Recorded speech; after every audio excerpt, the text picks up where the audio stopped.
దీక్ష తీసుకున్నారు స్వాములు, వాళ్ళ పిల్లలకు బొట్టు పెట్టి. పరాభవం అంటే ఏంటంటే మనము ఓడగొట్టడానికి అవకాశం వచ్చింది ఈ సంవత్సరం. ఏం ఓడగొట్టాలి? పోయి కత్తులు పట్టుకొని కొట్లాడే అవసరం లేదు. మనం కొట్టిన ఇంకో ఓడు కొడతాడు.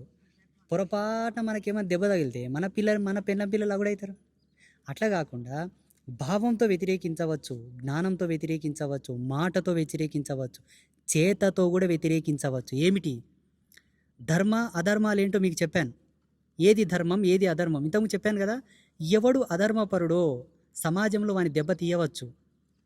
వానిది ఏదైనా ఒక షాప్ ఉంది, వానితో కొనకండి. వాని ఆర్థికంగా దెబ్బ తీయవచ్చు. మనం ఎన్నో కోణాలు ఉన్నాయి మనకు. ఈ ధర్మాన్ని మనం భుజం మీద వేసుకొని కాపాడడానికి ఎన్నో మార్గాలు ఉన్నాయి. అవి పెద్దలు చెప్తానే ఉన్నారు, సోషల్ మీడియా మాధ్యమంగా ఎందరో చెప్తున్నారు. మనం వింటున్నాం కానీ పాటించటం లేదు. అందుకే పరాభవం, ఓడించండి. ఇంకొక అర్థం కూడా చెప్పాను, పునఃసృష్టి, కొత్తగా ప్రారంభం అగుట.